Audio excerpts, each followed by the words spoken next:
What's up, collectors? Welcome back to Films by Color.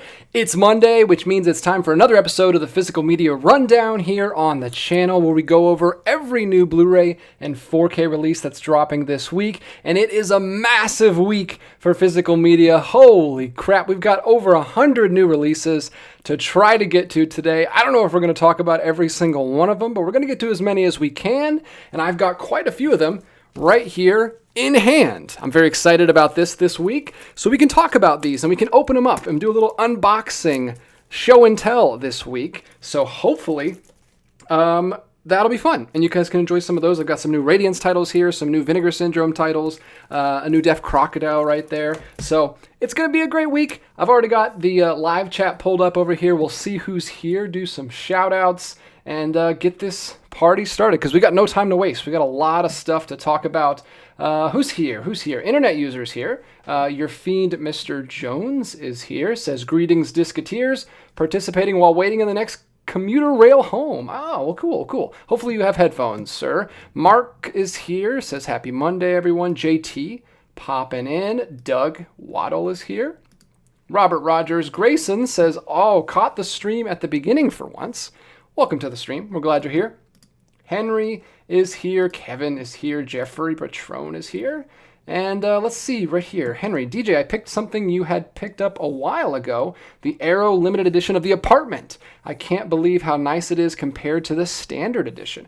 So great. One of my favorites. And I'm very excited to see what they do with the new 4K that Arrow's putting out. I'm going to see, I don't know if it's going to be the same box set that Arrow Academy put out a while ago, and they're just going to put the 4K disc in there, or if they're going to do something completely different. I'm excited to see what's going on there. We got Tracy here. We got Michael Smith. JT, I just watched your Barnes & Noble Radiance sale video. Thanks for the heads up. You're very welcome. Thanks so much, all of you who've watched that video. There's a ton of comments on there already. I have not had time to respond today. It's been a busy day, so I'll try to get back to you guys as soon as I can, but really appreciate all the engagement on that video. That was a fun one to make last minute. I just recorded that last night. I was out of town all last week, and we just got back Sunday. I had a box on my porch from Barnes & Noble, so I had to go ahead and shoot that video real quick, because today's the day the sale starts. So I wanted to get that up for you guys. I went to Orbit DVD over the weekend, which I'm very excited about. We went to North Carolina. We were in Asheville for the whole last week. We were out there for my wife's birthday, celebrating with a bunch of really cool hikes, some beautiful hikes out there in Asheville. But we spent one day, not a whole day, but we spent a couple hours sifting through Orbit DVD in person, which was so cool to see all of this, like all these imports and all of this overseas region B Blu-rays in person. We came home with they gave us a whole long box because we bought so much stuff. So that'll be coming soon. Grace and I will we recorded in store, and then I got to edit that, and then we'll record the wrap up and talk about all the things that we got. So that video will be coming soon. We've also got Criterion sale coming up, so the channel's going to be very busy. I'm going to try to keep up as best as I can. Ethan Edwards, looking at a Radiance order, still don't have the Vinegar Syndrome order. I haven't got my Vinegar Syndrome order yet either. I have notification that it is finally shipped, so we'll see when that gets here. I did get a different order from Vinegar Syndrome that somebody sent me that's over here, but my order is still to be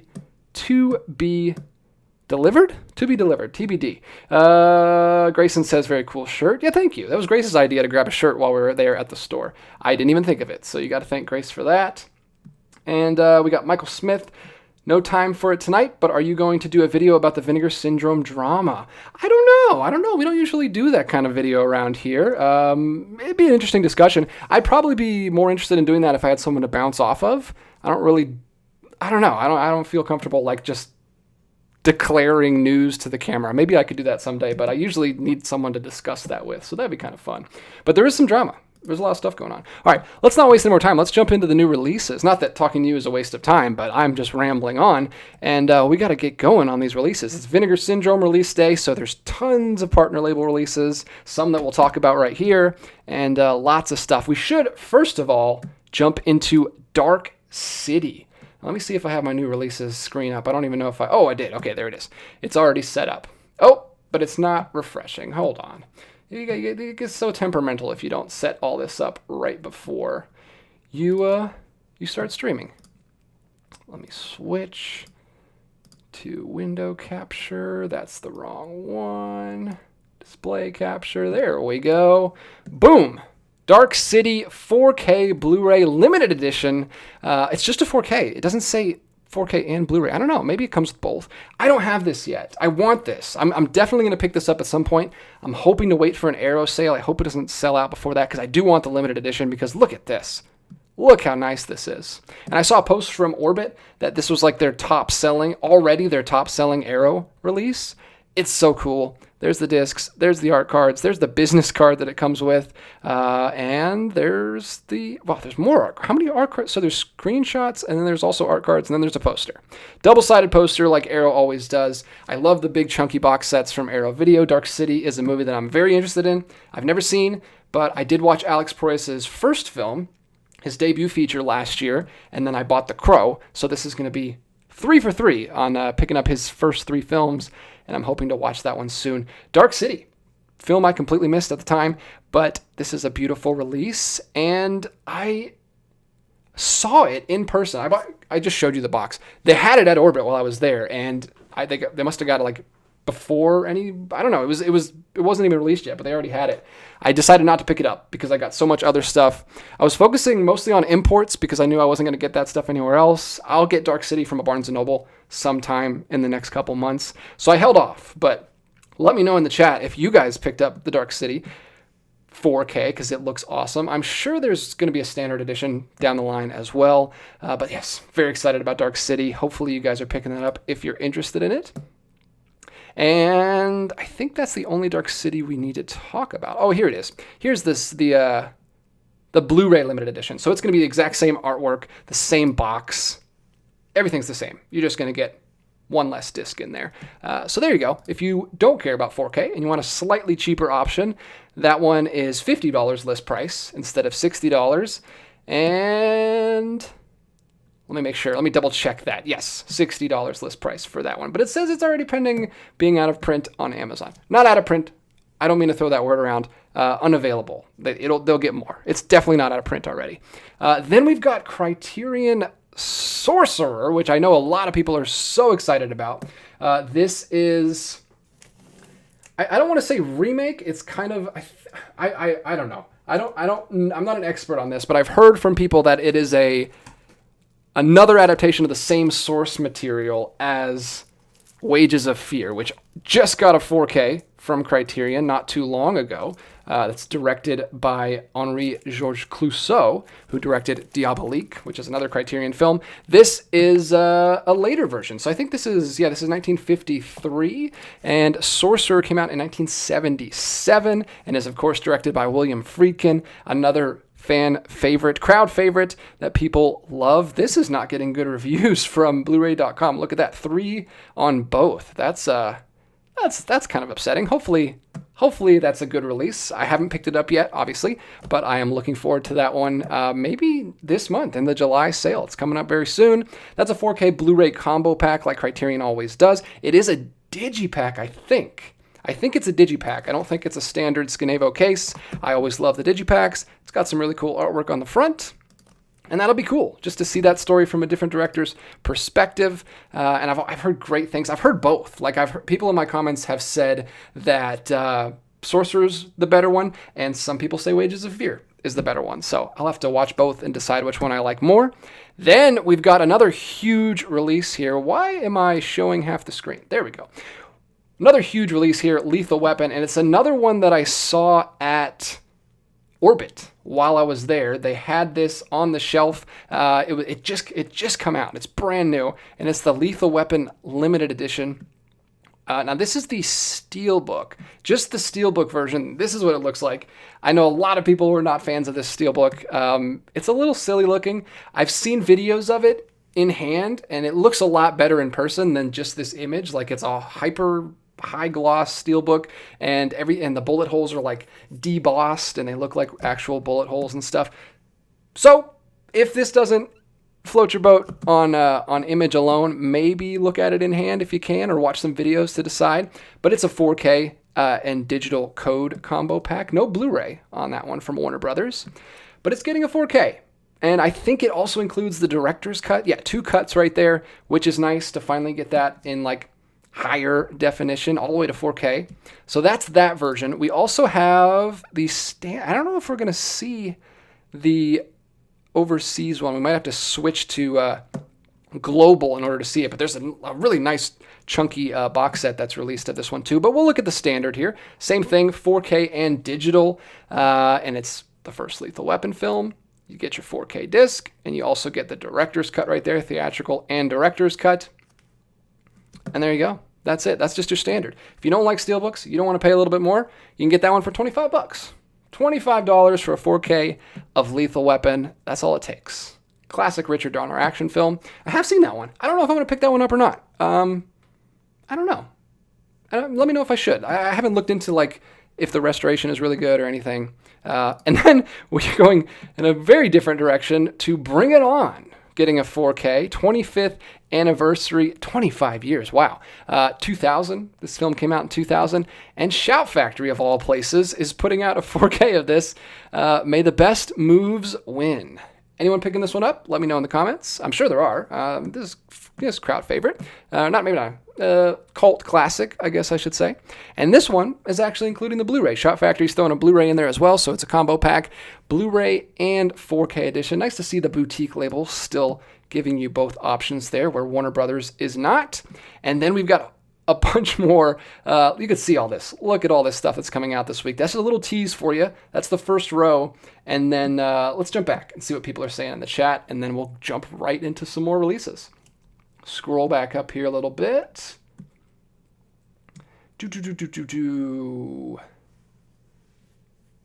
Robert Rogers opening separate window to peruse Vin Syn drama.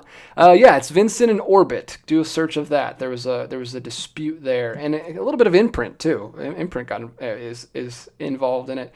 Joshua says Walmart had Dark City 4K for 60% off. Wow.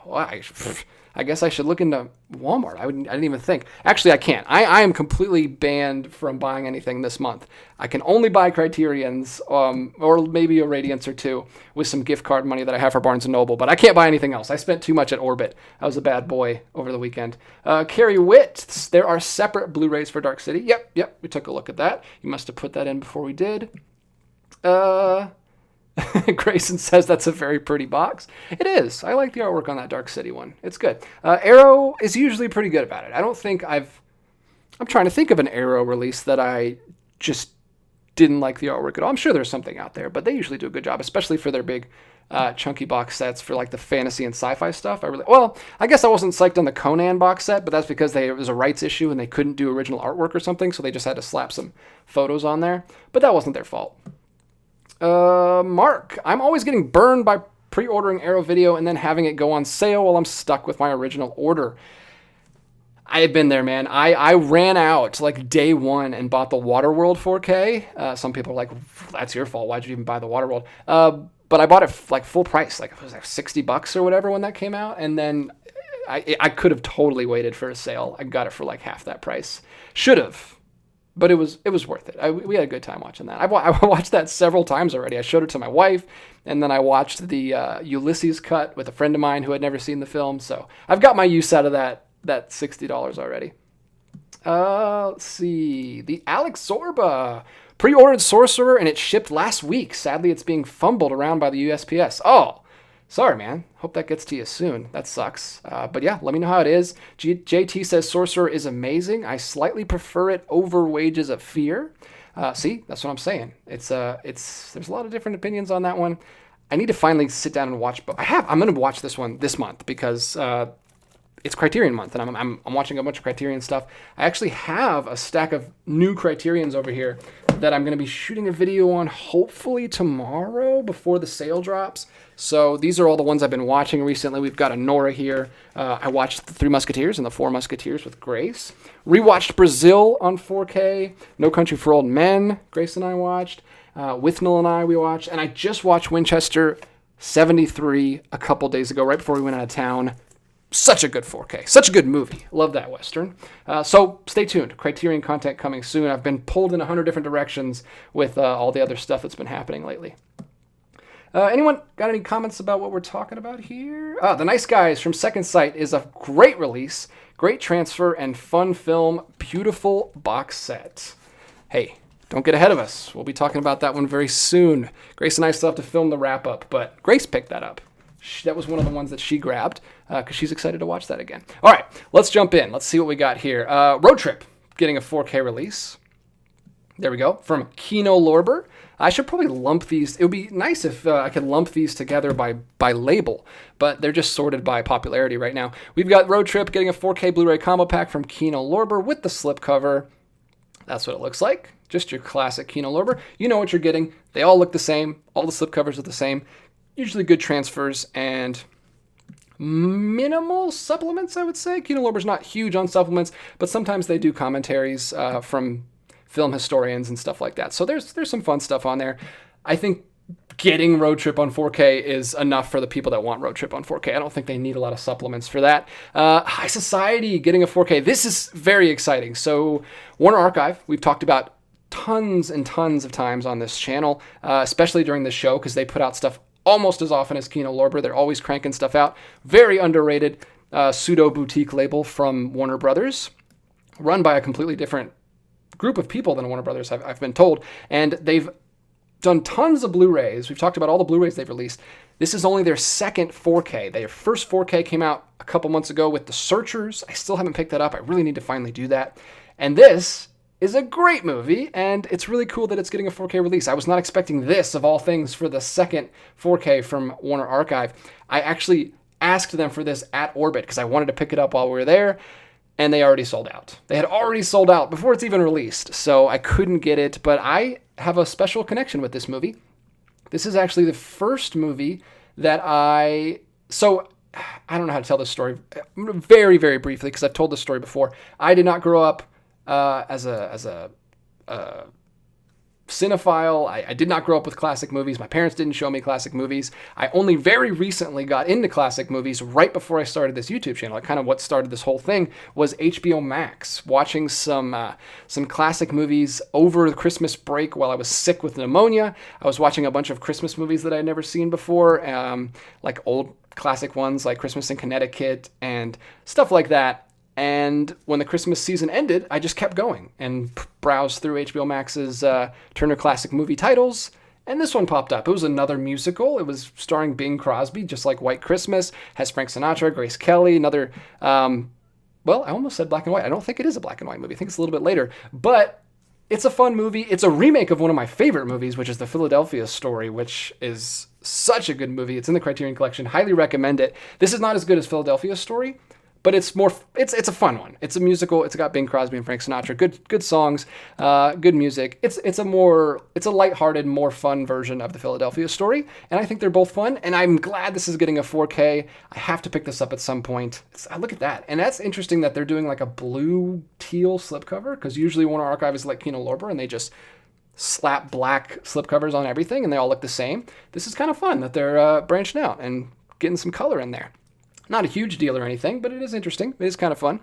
So that's fun. That's exciting. Let's see what the price is on that. $34. Okay, so these are a little steeper for Warner Archive. Their Blu-rays are usually pretty cheap, but their 4Ks are a little more pricey. But you can grab that on Amazon right now. That is probably the best place to do it. It's not on sale or anything, but it is released, and I do recommend it if you like musicals. And then we've also got a Blu-ray version of the same film right here. This looks a little bit more like their classic Warner Archive collection releases, just a standard Blu-ray case with the original poster on the front. So, if you don't want the 4K, you can just get the Blu-ray, which is nice and cheaper. It is at $24. That's a good price. That's a little closer to what I'm expecting from Warner Archive, and it's fun that they put that out because I don't even think that had a Blu-ray at some point. I think it was still stuck on DVD. So it's good that that's in high def and 4K at this point. We've got a couple more here from Kino Lorber. Mouse Hunt. Wow, I did not know this was coming out.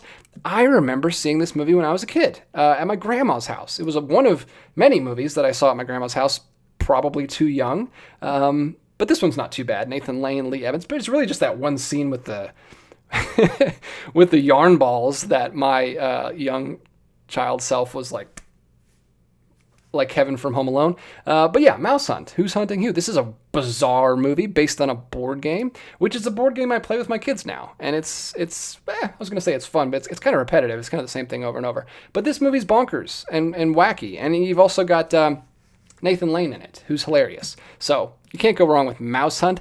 That's a fun comedy release from Kino Lorber. They've been doing a lot of comedies lately. And then we've got The Peacemaker getting a 4K Blu-ray combo pack as well from 1997. I don't know what this is. This is an action thriller movie starring George Clooney.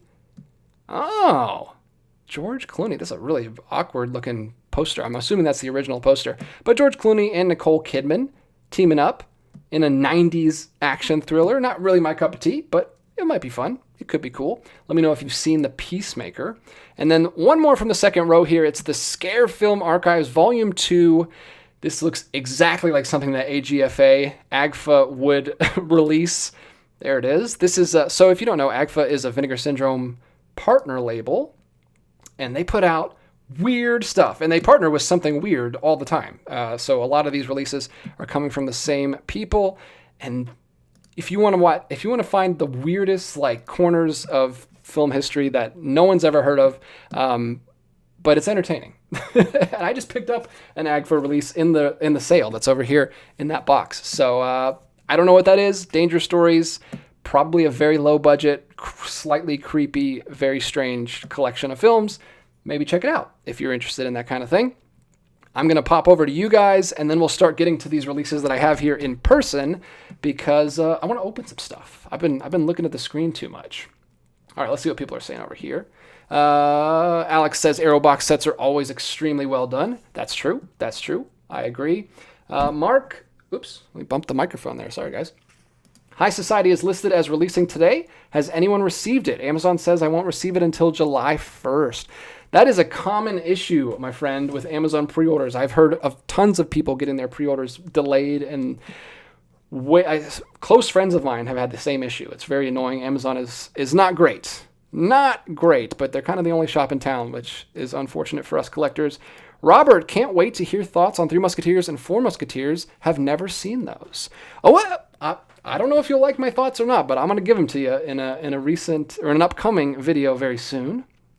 Carrie Witt, I love High Society. Reluctantly adding it to my buy list. Yeah, man, there's too much stuff coming out. Like I said, I'm having to cut myself off from this whole month just because of how many things have been coming out lately.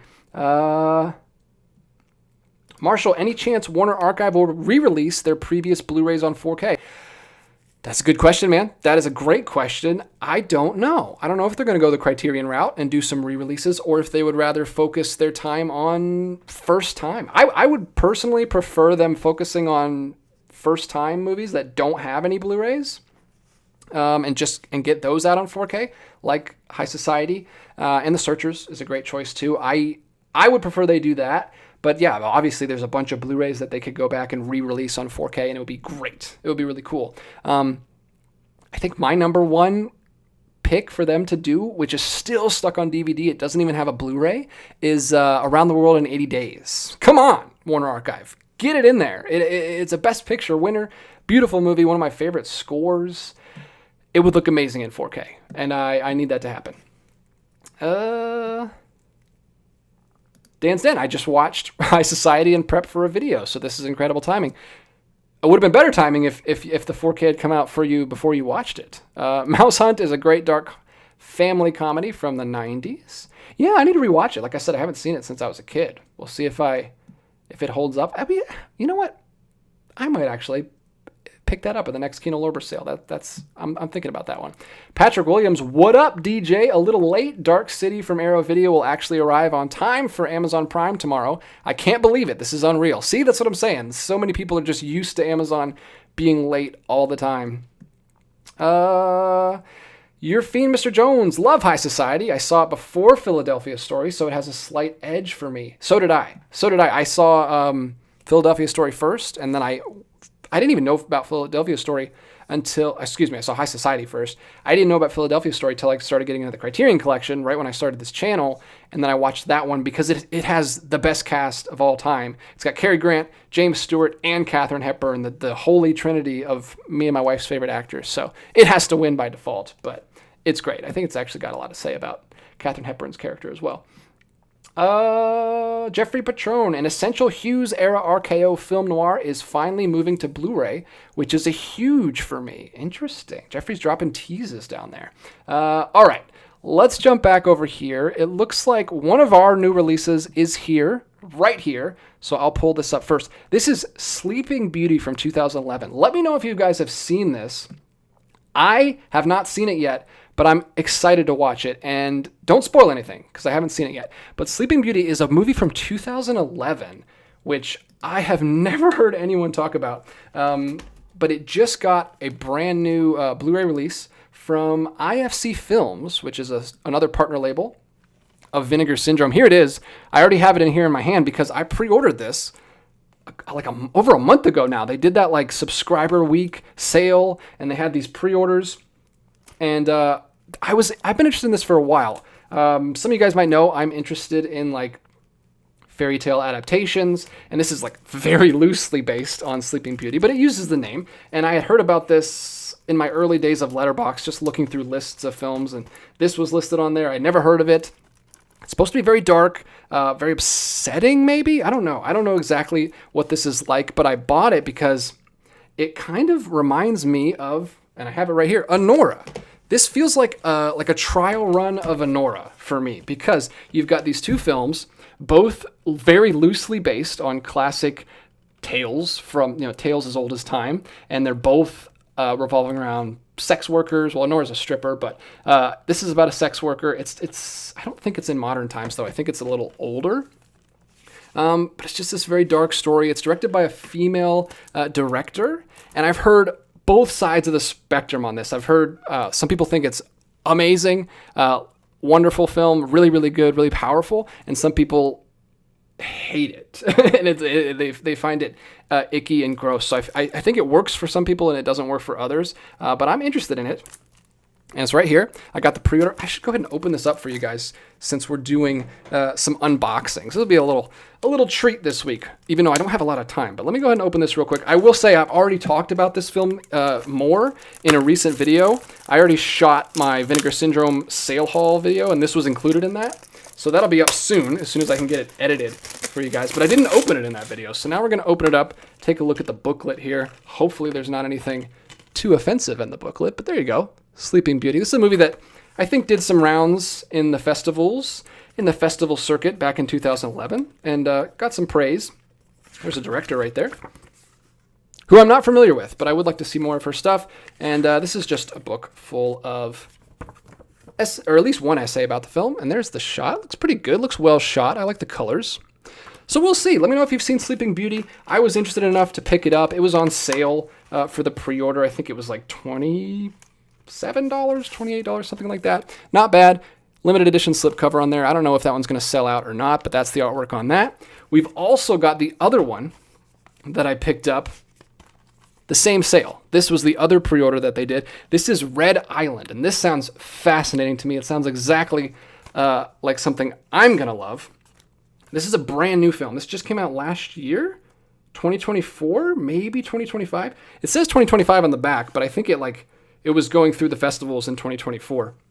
Red Island. I'll go ahead and read the back. Living on one of the last remaining military bases amidst a hedonistic group of French armed forces in 1970s Madagascar, 10-year-old Thomas begins to find cracks in the surface of his family's blissful existence on the idyllic island. Taking inspiration from his comic book hero, Thomas spies on those around him, discovering the hidden and tangled political and sexual lives of the colonizers and the colonized. As relocation looms, Thomas questions whether the memories he has made are ones he should remember fondly. So you've got a 10-year-old boy as the main character, coming-of-age story. His idol is a comic book hero. Like, this is a perfect movie for me.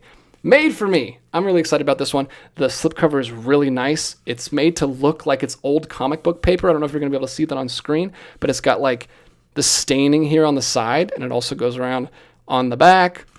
This was another pre-order. This is not IFC Films. This is Film Movement, spine number 14. There's the original poster right there. This seems like very similar to like, I don't know, hints of Guillermo del Toro, a little bit of like Spirit of the Beehive. There's the booklet for that one. This one sounds so interesting. I'm excited about it. Just your standard booklet. You got some pages and, of course, some photography from the film. Again, another one that looks very stunningly shot.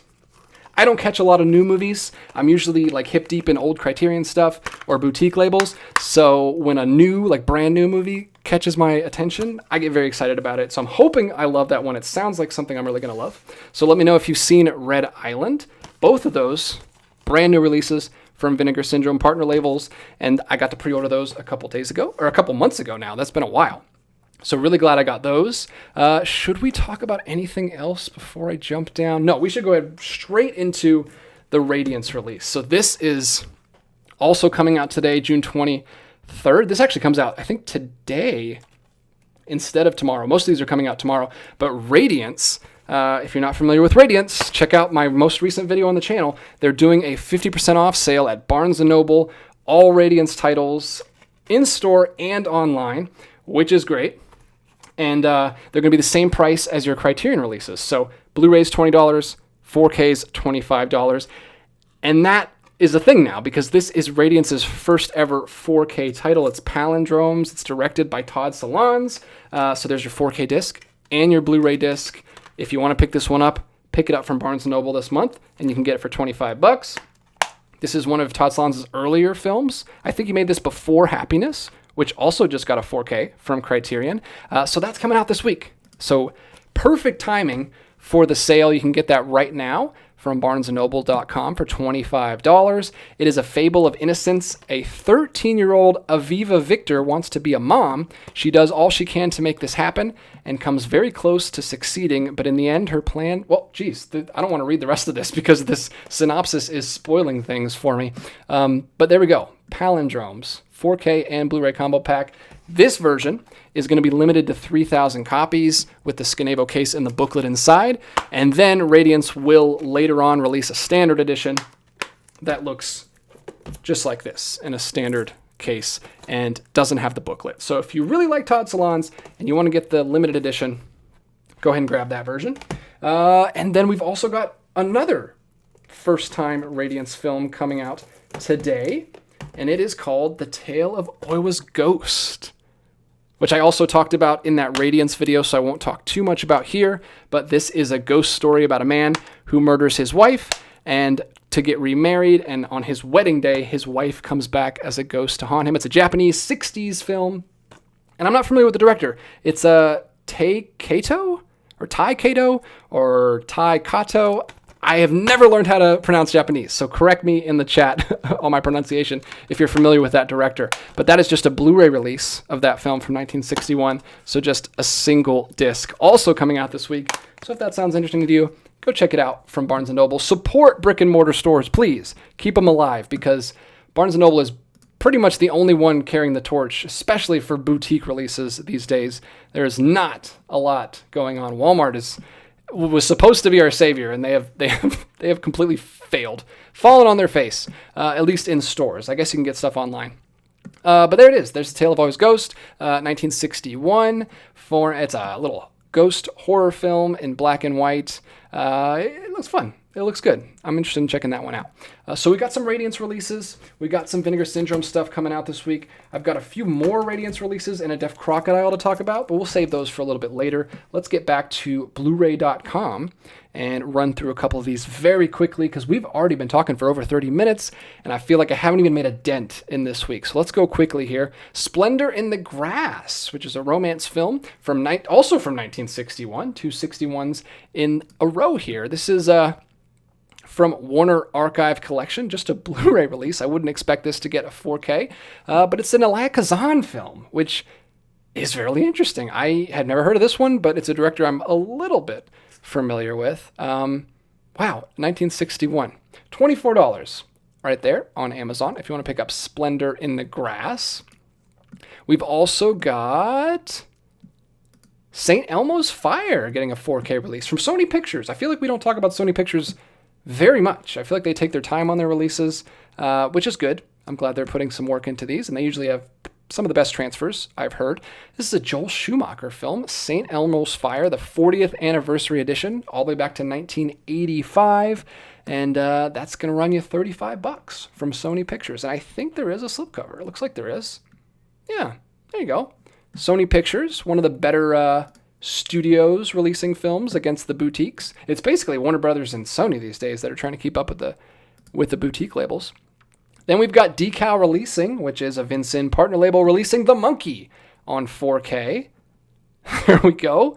The Monkey is a brand new film, is this not? Yeah, 2025. I thought this was just in theaters. Surprising that this is getting released so soon from a boutique partner label of Vin Syn. The perfect horror film, according to Choice Cut Media, who, of course, I'm very familiar with. I read all of their stuff. I stay up to date. The Monkey 4K Blu-ray combo pack. I don't know if I heard great things about that one or not, but it's a horror movie. I'm sure it has its fans. Then we've got Novocaine getting a 4K Blu-ray combo pack from Paramount Pictures. Don't sleep on Paramount. They're doing stuff too. And that is also a brand new film. Just came out this year. An action thriller about a mild-mannered introvert who was born with a rare genetic disorder that makes him impervious to physical pain, which sounds like a perfect candidate for an action film. It kind of reminds me of that Bob Odenkirk action film that came out just a few years ago. He was not impervious to pain. He experienced lots of pain in that movie. Then we've got a Blu-ray of His Kind of Woman from Warner Archive Collection, jumping back a decade to 1951. A Howard Hughes film. Starring Robert Mitchum. Interesting. His Kind of Woman. Is this just a straight-up romance? Oh, no. It's a film noir. Interesting. I'll have to look more into that one. I have not heard of that film noir. It's got a very bad poster. It looks very weird. I don't know why it's just like in a square. It looks like a t-shirt. It looks like a bad t-shirt. But there you go. I'm sure it's a great film from Howard Hughes, and it's a film noir from 1951. From Warner Archive Collection, like I said, they put out a bunch of stuff, and we've already talked about them several times tonight. We've got a few more Vin Syn partner labels here. I'll briefly mention Longlegs from Decal Releasing, another brand new movie. It looks like Decal Releasing is putting out very modern horror movies lately. This is 2024. Look at this, Decal Releasing. Am I wrong? Have they broken apart from Vinegar Syndrome? Maybe they did. Let me know, guys, if they're still a partner label or not. Because this does not look like a partner label anymore. This looks like they might just be doing their own thing. This looks like a Lionsgate release. It's a steelbook with a clear slipcover over it.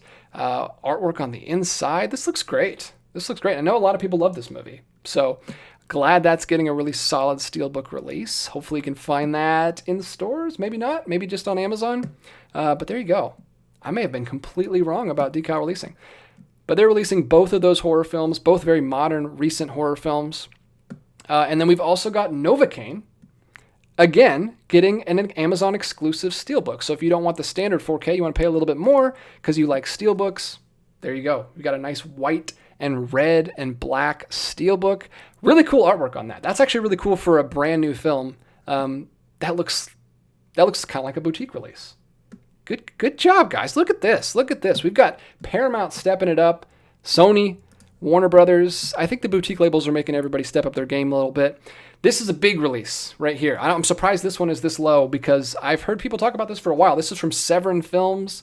It is the Jack the Ripper 4K, and it looks beautiful. Look at that. That looks great. I have not picked up too many releases from Severin Films. I just picked up one from them recently, Delicatessen, which was a gorgeous release. I got the exclusive from the website, and this is Jack the Ripper from 1959. A serial killer, obviously, is murdering women in the Whitechapel district of London. An American policeman is brought in to help Scotland Yard solve the case. Tale as old as time. Everybody knows Jack the Ripper. But it's 1959, and people are very excited about that release. So I don't know if it's because it's a really great film, or if it's just like a cult classic. But I'd like to look more into that because that seems fun. And my wife loves serial killers. Strike that. She doesn't love serial killers. She loves true crime and that whole genre. So she might be interested in that one. We've got a Minecraft movie getting a 4K steelbook. I don't know. There's probably some fans of this movie out there. It made $1 bazillion. There it is. That's a bonkers looking steelbook. That's crazy. Well, there you go. It looks like a Minecraft movie Steelbook should look. And the inside is... I don't want to say what the... there are no words. I don't know. Moving on. Minecraft movie 4K Blu-ray and 4K combo pack. If you love Minecraft, the movie, there's a Steelbook for you. There's a Steelbook for everyone. There's a Steelbook in our hearts. We've got I Know What You Did Last Summer, getting a 4K Blu-ray and digital combo pack from Sony Pictures. Again, Sony Pictures, stepping it up here. Look at this Steelbook. You can't even not like Steelbooks anymore. Like those of us who aren't the biggest fans of Steelbooks, you can't even exist. You have no choice. You have to like Steelbooks these days because so many things are getting Steelbook-only releases. So many things are getting Steelbook releases that are better than the standard editions. So you gotta just accept it. This looks really good. This is really cool. I know this is a cult classic that a lot of people love. 1997 classic teenage horror film, and you get all three formats. You can't even complain. You get all three formats, Blu-ray, digital, and 4K, and you get a nice, solid Steelbook. I don't know what more you could ask for. I guess maybe you could ask for a slipcover over the Steelbook, but Sony did a good job. Hopefully the restoration's good. I'll have to look at the review for that one later, but that is another solid release from Sony Pictures. And moving quickly, we'll skim through this last one here, and then we'll do some more unboxings for you guys. Snow White is getting a 4K. Look at this. Boom. Anyone want this? Anybody excited about this one? It's a good looking Steelbook. I mean, that's cool artwork. I didn't see the film. You guys will have to let me know if it's worth seeing or not, but it's pretty cool artwork. I don't have any issues with the Steelbook. It seems weird to have a Snow White Steelbook be black. I don't know. I'm used to the Snow White releases being a little more colorful, a little more fun. It should be a lighthearted princess movie, but $45 is what Disney Buena Vista is charging for that Steelbook, which is outrageous and absurd, and I hope people don't stand for that. It's got 5 stars on video quality. It's apparently a really, really good looking 4K, and 5 stars on audio quality. So at least the technical stuff is looking good. Steelbook looks fine. I just have no idea. I've heard the movie's just fine. I've heard it's not like horrible or anything, but it's not great. It's just kind of bleh, which is the worst kind of live action remake. Like you don't want to just be superfluous. That's terrible. We've also got 32 short films about Glenn Gould, which is getting a 4K release from Criterion. This is the other 4K. This is the other Criterion that's coming out this week. What a crazy, like at first glance, this looks like a really boring cover. It looks like just text. But if you zoom in, like every single letter is made up of like wood I don't even know. It's made up of all different kinds of things, all different kinds of textures and collaged together. I know nothing about this creator, this artist, but I believe this is a collection of vignettes highlighting different aspects of the life, work, and character of the acclaimed Canadian classical pianist. So I'm not sure why it's all like, I guess maybe those are pieces of a piano that they've used to make these letters out of. Very interesting release from Criterion. Not what I usually expect, but that's a 1993 release from them. And you can get that for 50% off in a few days once the Barnes & Noble Criterion sale starts. It's hard to keep all this stuff straight. There's so much stuff going on. We've also got... That's a standard re-release of JFK. We don't need to mention that one. That's been out for a while. All right. We've made it through I was going to say halfway. I don't even know if we made it halfway. Let's talk to you guys in the chat. I'm neglecting you this evening because it's such a busy week.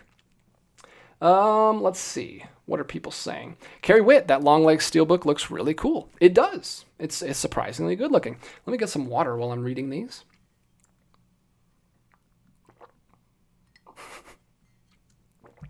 Mark, I pre-ordered the Steelbook of the Monkey, but all my friends are telling me I wasted my money.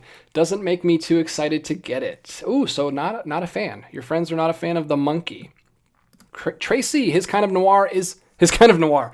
His Kind of Woman is an amazing noir. Vincent Price steals the show. DJ, I think you and Grace would love it. I'm sure we would. We love blowing through noir films. We're going to do another big Noirvember celebration this year, so we should be picking up a few here and there just to pop in throughout the month.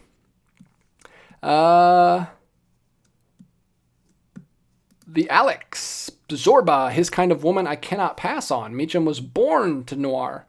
I love using noir as a verb. He is brilliant in other Warner Archive releases, Out of the Past and The Yakuza. Interesting. I have Out of the Past. I've never heard of The Yakuza. That's pretty cool.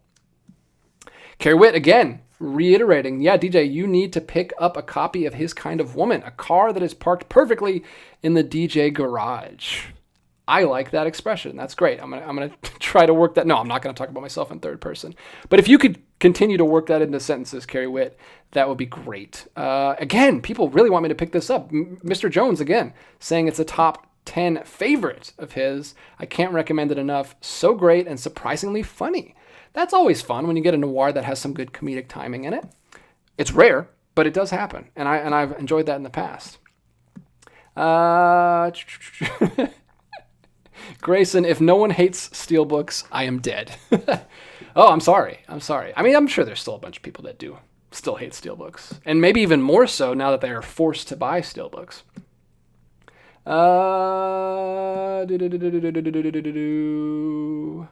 Patrick Craig, hey, what's up? Just watched your Radiance video and placed an order, LOL. Glad you enjoyed the video. I wish I could somehow work something out where I could get a commission on these people that I'm sending to Barnes & Noble, but that's not how it works. And I'm happy to do it. I love spreading the word, and I think Radiance is a great company, and I hope that they continue to put out great releases. Sean Fox, there's so much out there. My list is out of control. Yeah, it's impossible to keep up with. That's a video that I could do, like a discussion video, like talking about self-control as a collector and prioritizing stuff and curating your collection, because you just can't keep up. There's just too much. There's so many labels I'd like to keep up with. I'd love to keep up with Radiance, Second Sight, Umbrella, like all of these really fantastic boutique labels. But you just have to get to a point where you're picking and choosing your favorite, absolute favorite stuff, because it's just too much. Now, even if money were no object, it's not feasible to buy all of this stuff. There's no room for it. I got no room for it. I got no time to watch everything. So you just got to pick your favorites. And that's kind of what John and I were talking about in the recent video, the trip to the half-price books that we did, which I enjoyed. Let me know what you guys thought about that. I got a lot of positive feedback in the comments of us just like talking in the car on the way to the store. We may do a little bit more of that in the Criterion hunting videos this month, if it works out well, because people seem to enjoy that. So we might include that, because the Criterion videos are getting a little stale. Maybe not for you guys, but for making them, we're kind of running out of ideas. We go to the same stores and they have the same stuff, so there's not really as much stuff to talk about. So we might try to shake those up this month, because it's right around the corner. Mark, DJ, did you get Child's Play from Vin Syn sale? I just got it from the movie room in their current sale. I did not. I have it back there. I did pick up Child's Play, but it's for a friend of mine. I'm going to be giving it to him, but I might watch it before I send it to him. He told me I could open it and watch it, so I might check it out. That was a cinematograph release. It looks really fun. Looks right up my alley. So, yeah, thanks for thinking of me. Is there any... Oh, how do you say your name? Odecidine? Is there any Hitchcock films that you want to see but haven't yet? Oh, tons. Absolutely. Hitchcock's not one of my favorite directors, but he has directed some of my favorite films of all time. I would put Psycho and Rear Window in like my top 50, top 25 for sure. I love those are two of my favorite movies ever. And I like some of his older stuff too, but there's a bunch I haven't seen. I have the 4K sets back there that I haven't made it through. I have watched all of the Criterion Hitchcocks though. There's that 4-pack that they put out. We watched through all of those. They also have Rebecca and I think a couple. I don't know. I've watched through all the Criterion ones, but there's several of his that I still need to watch. I'm trying to think of a good example. I don't know if I can think of a good example, because if I haven't seen it, I'm not familiar with it. So, but there are. I have volumes 1, 2, and 3 of the 4K sets, and there's several films in there that I still need to watch. And Imprint, the other Australian boutique company. If you didn't see it, go check out their latest release slate, because they are putting out 3 massive Hitchcock box sets all at the same month, coming up in the middle of the summer. It is huge news because one of the box sets is his first 9 films, and the first film of his has never been released. I think you can like watch it on YouTube or something, but it's like a really janky old cut. So that's huge news that Imprint is putting it out. I don't know if I'm going to be able to get my hands on those or not, but it's really cool that they're diving in Hitchcock with the next a couple months of releases.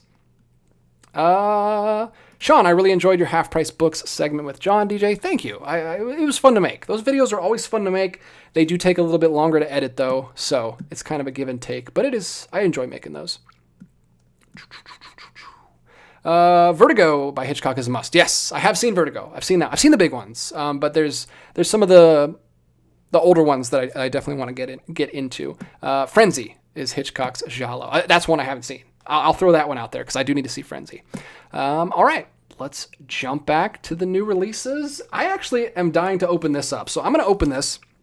I actually don't know where this falls on the list, but it is coming out this week. There it is, right there. So this is The Tragedy of Man, and I had no idea this was coming out.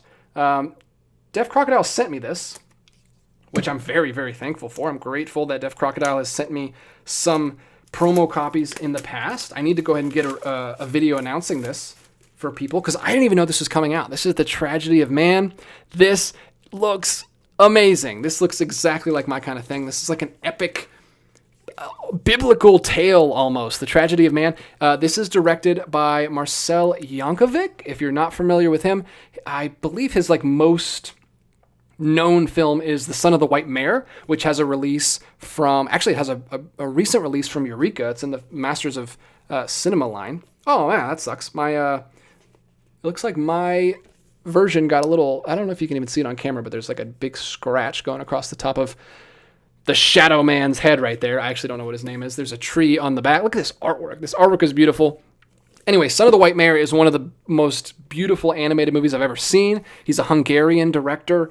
His animation is just gorgeous. And he also, and if you're wondering what his animation style is, it's very similar to, if you've seen Yellow Submarine, I think he was inspired by that 70s psychedelic style of animation. I've also seen another film by the same director, Johnny Corncob, which is another film. Both of those films are very fairy tale folklore, not necessarily fairy tale, but like a legend, like a folk myth or legend that you would see based on like Hungarian mythology, which is super cool. This is another animated film. Of course, you got your standard Skinebo case from Deaf Crocodile, and here is your nice thick 80-page booklet that they always do.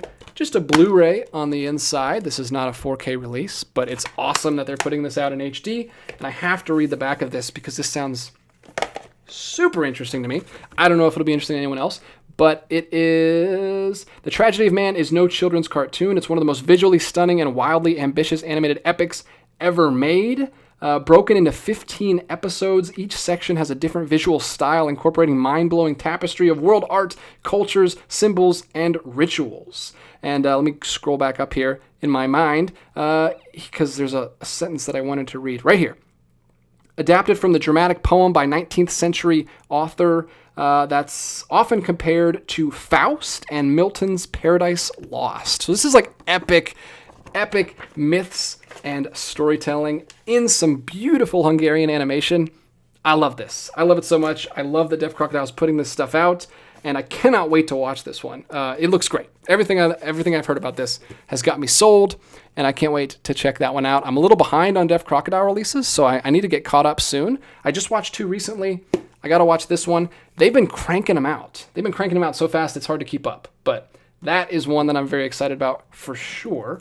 And then we've got some others here from Radiance. And I'm not going to open these because these are a part of the giveaway I'm doing on the Radiance Barnes & Noble video. So if you want to win any of these, or if you want to win this one or these 3, I'm giving away these 3 together, go check out that video because I'm going to be giving these away to a lucky viewer and commenter. This first one, Black Tight Killers. I need to hear from the chat if anyone has seen this because this sounds amazing. This is made, the director of this was a student of Seijun Suzuki. I don't know if I'm pronouncing that name right, but that is a big famous director who heavily inspired Tarantino. He has some films in the Criterion collection. Branded to Kill is one of them. I don't know if I can remember the other one right now that what is that one called? He's got some wild action films, some 60s like pop, just super, I think they're technically, I can't think of any words. So many words are coming through my head right now. But exploitation films, I think that's what they're called. But this is not directed by Suzuki. This is directed by a student of him. But it says here on the back that it is just as stylized and interesting.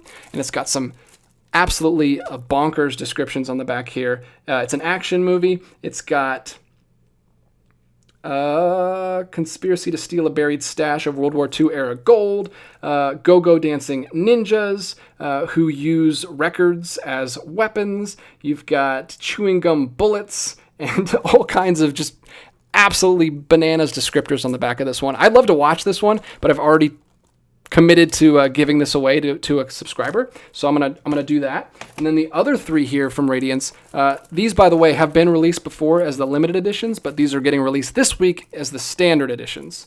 And these three were a part of a box set which was full of gothic fairy tale like ghost stories from Japan. So all three of these I'll be giving away as a set. If you go back and check out that other video, this is the Snow Woman, the Bride from Hades, and the Ghost of Yatsuya. So three Japanese ghost stories, usually surrounding women getting revenge. Very similar to, what are some other Japanese ghost stories? Like Kobayashi's Kwaidan, which I love. Maybe one of my favorite movies at this point. Also, you got Kuroneko. This actually reminds me more of Kuroneko, which is also in the Criterion collection. And maybe a little bit of Ujetsu. There's a bunch of these kind of Japanese ghost stories, and I love them. And I'd love to keep these, but I've already, again, committed to giving those away. So those are also coming out this week. If you missed the limited editions on those, you can get the standard versions from Barnes & Noble. If not in store, you can find them online at barnesandnoble.com. So maybe check those out. Look at the Radiance titles, see if anything grabs your attention. It is unfortunate that I don't think you can just search Radiance on the Barnes & Noble website. I think you actually have to put the title in. Maybe you're able to get around that by finding it in a category or something. But when I was looking through, I had to actually put the title in, which was a little annoying. But hopefully they get that fixed and you can find stuff on there a little bit easier. So much stuff to talk about. Let's see what people are saying about that, and then we'll jump right back into the list because we have already been talking for almost an hour. So let's see if anyone has seen Black Tight Killers. Tokyo Drifter, thank you, Magnitude Rev. That's the other one. Why did I shrink? I don't know why I just shrunk there. Tokyo Drifter is the other film that's in the Criterion Collection by Suzuki. Everybody's probably heard of that one. It's a pretty popular one. Grayson, if you like the look of Tragedy of Man, look into The Devil's Bride from DC next month. Lithuanian rock opera about the devil on Earth in a village. Interesting. Another Deaf Crocodile release? I will have to look in. Actually, I think I heard about that one. They're putting out such cool stuff. I love their stuff, especially their animation stuff. Because it's always stuff I've never heard of, which I love. Patrick Craig, Black Tight Killers is so much fun. One of my favorite Radiance releases. It sounds great. I'm a little bummed. I might have to track down the limited or something and rebuy that one. Because I'm not going to open it. I mean, I could open it and watch it before I send it out, but I don't want to do that. Whoever wins it's going to want it in pristine condition. JT says Black Tight Killers was a blind buy for me. One of my favorite Radiance releases. The film is absolutely bonkers, and I loved every crazy minute of it. Carrie Witt says it's great. I can see the QT love, martial arts action plus humor. Everybody loves it. Patrick Craig says Radiance also released several Suzuki films, Tattooed Life, a great Yakuza movie, Underworld Beauty, which is solid, and A Tale of Sorrow and Sadness, a crazy satire and golf movie, LOL. I didn't realize he directed that. I actually want to pick that one up. I might pick that one up this month. Tale of Sorrow and Sadness, a friend of mine, or a new friend that I've met through the channel, has and through John, he's a friend of John's, he worked on the cover for that movie. He did the typography at the front of that. So I was already interested in Sorrow and Sadness. I didn't know it was directed by Suzuki. That's amazing. A golf satire is maybe crazy just on its own, but I'm hoping that's a good movie. I have to check that out. Let me scroll back up here. Oh, thank you, Patrick Craig. If you Google Barnes & Noble and Radiance, it'll take you to a brand page with all the releases. Thank you so much, because I did not know that, and I was like one at a time typing in releases, so that's really cool.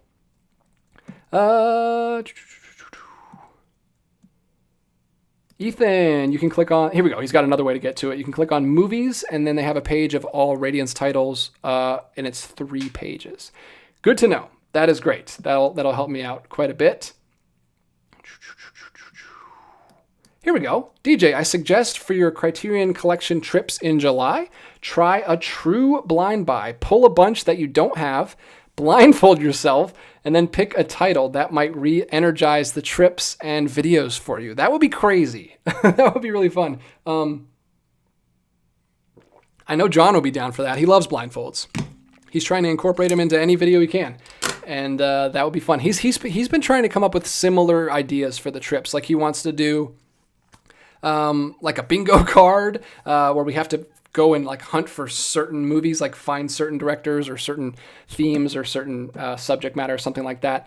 He's always thinking of ideas like that, so I'm sure he'll come up with something cool. So we're going to try to mix it up, try to spice things up a little bit so it doesn't get stale. But thanks for the ideas. I will welcome more ideas too if you guys have them. That's why I like doing these shows live, so I can talk to you guys.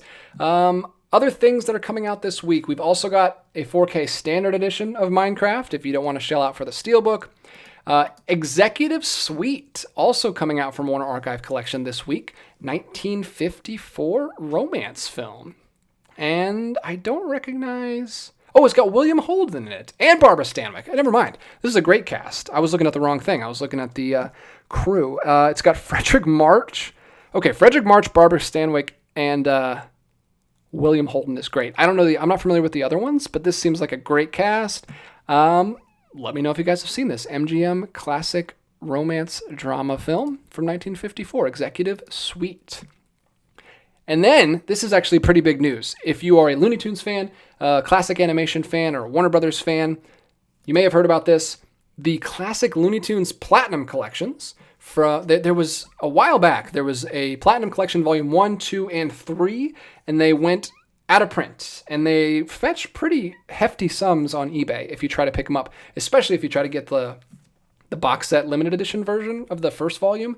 It's extremely expensive, like over $100. But they're re-releasing them. Finally, they're putting them back out. They've been doing the other collections through Warner Archive, but these are the exact same releases from before.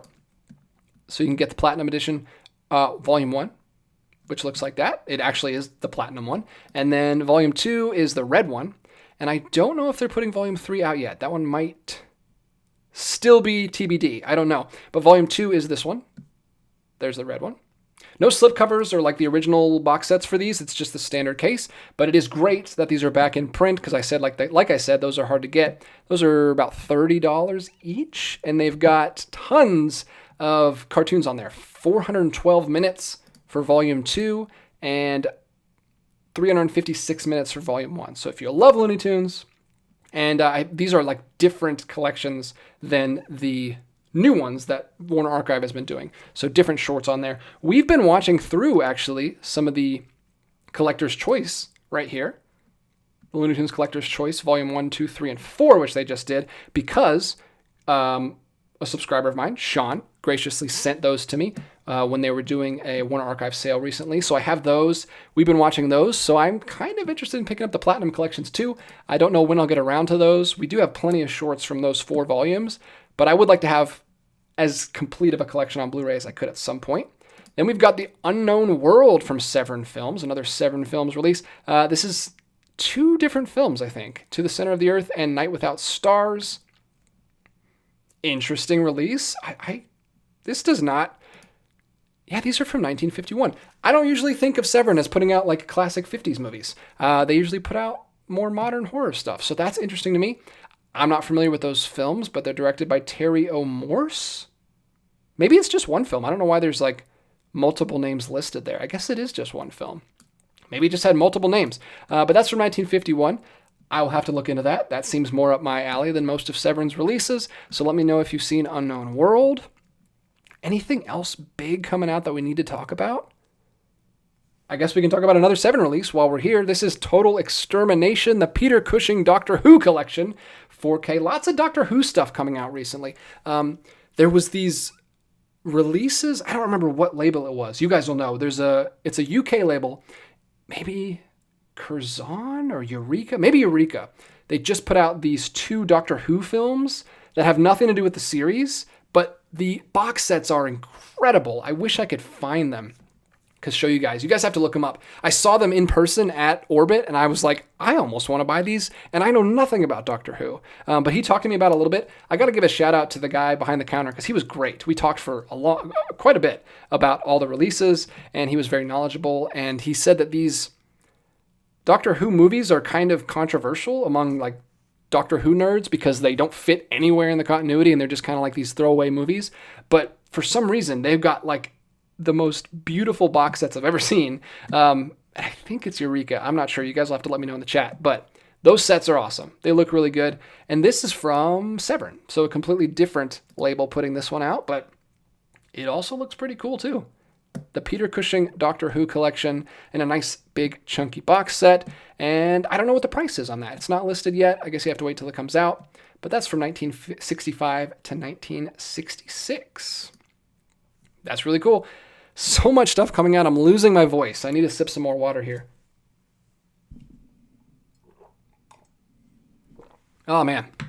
This is a brutal week. This is a brutal week, but this is the last one of the month. And I should say, I should throw this out there. Let me know what you guys think about it, but I don't know if there's anything if I'm going to be able to get around it. I think I might have to cancel the streams for next month, for July, because it's going to be so packed with Criterion stuff.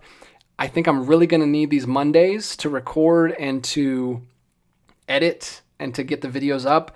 I really only have Mondays and Thursdays to record. Those are like my recording nights. And I don't think I'll be able to get away with giving up Monday, like all 4 Mondays. So I think I'm going to have to cancel the streams for next month because it's going to be a lot of stuff I got to get out. So sorry about that if that ends up happening. I wanted to give you guys a warning, a heads up, because the more I think about it, the more I think I'm going to have to do that. But hopefully you guys enjoy the content because I'm going to try to get up as many videos as I can in the month of July. And I know you guys love the in-store hunting videos, so I'm going to get up as many as I can. So we'll see. We'll see. I don't know if I'll be able to stream next month, but we'll see. All I can say is we'll see.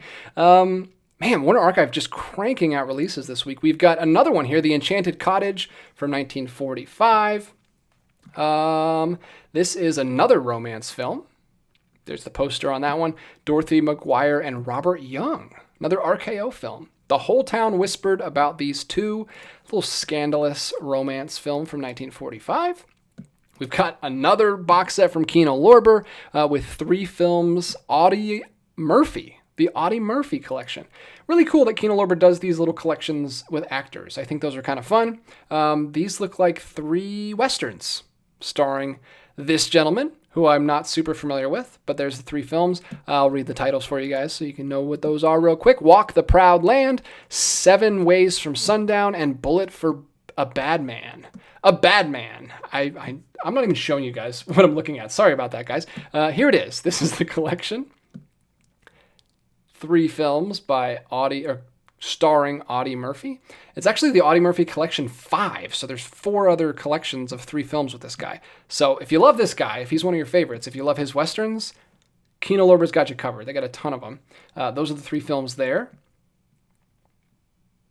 I'm going to jump back and crank out some more new titles. Warner Archive is ridiculous this week. They've got another one coming out, The Citadel, from 1938. They keep going further and further back in film history. This is a 1938 drama film starring Robert, I almost want to say Donut. Robert Donut? I don't know how to say his name. And then Rosalind Russell. Look at this. Great novel, now powerful drama. That's something that's really funny to me. I know I've mentioned that on the show before, but back in the day when people actually like read a lot more, I mean, people still read, but like people were so familiar with the novels back then that it would be a selling point on the movie poster. Like they would stick the book on the poster. That's the original poster for Bambi.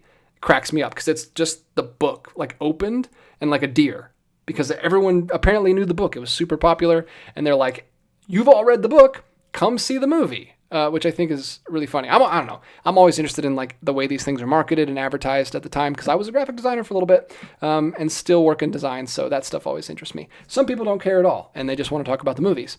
But this is a 1938 film called The Citadel. I've not seen it. I'm not familiar. I haven't read the book. I wasn't around in 1938 when that book was popular. Anything else that we got to talk about? Again, another Warner Archive collection. I hope you guys like Warner Archive because they're all over the show today. A Date with Judy is a 1948 film by Richard Thorpe, and there's the poster on that one. A Technicolor musical from MGM. Looks great. Looks fabulous. It looks exactly what you want from a 1940s Technicolor musical, and I don't know anything about it. I'm so out of the loop, man. Warner Archive is just cranking out these classic releases. Hopefully you guys can let me know if that one's good in the comment section. There's still so much more we need to cover. We're going to have to start skimming because we've got 20 minutes. 20 minutes left in the show, and my voice is going to be gone. So let me know specifically if there's anything you want me to talk about here in the chat. We're getting to some like re-release territory, older Blu-rays, so none of this is... I don't think it's going to be too upsetting if I miss a few of these, but there are some indicator releases down here that I want to talk about, and some other boutique stuff. So we'll talk about that. All right, let's see what people are saying in the chat.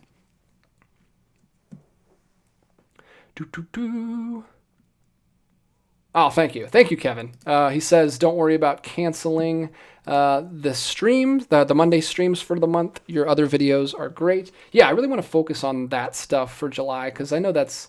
A lot of people like that stuff, but I like talking to you guys too. It's going to be a bummer either way, but I would like to focus on that. JT, I'll hold awake for the July streams. Could anyone care to join me? Carrie Witt, July streams just said your cab fare is on the dresser. Baloney, Robert Donat was in Hitchcock's The 39 Steps. Oh, okay. So I'm familiar with him a little bit, but not enough to know how to pronounce his name, apparently. Ethan says on Mondays, when you can't stream, John should do a stream. I would love to see John try to do a stream by himself. That would be great. He got so stressed out on the stream that we did, just because I was taking a long time to buy Vinegar Syndrome releases, which still haven't gotten here. So maybe he had a point. Henry says Enchanted Cottage is great, both the silent and the talkie. Oh, it's a remake. Interesting. Mark says now I can start planning things to do on Mondays in July. Hey, you can always plan things. You don't have to come, but we enjoy having you. Internet user, A Date with Judy and no Judy Garland. I know. I mean, what year was that? Was that before she was really big? No, that was 1948. Just a coincidence, I guess. Carrie Witt says July stream withdrawal is already real. Yeah, I've had to do it a couple times in the past already because there wasn't really much coming out, and I had other videos to work on. Mr. Jones, my mom had a huge crush on Audie Murphy when she was a kid, so not for me, thanks. Oh no, she ruined him for you. I'm sorry. Tracy says Henry, love Enchanted Cottage. I have not seen the silent version. I will have to check it out.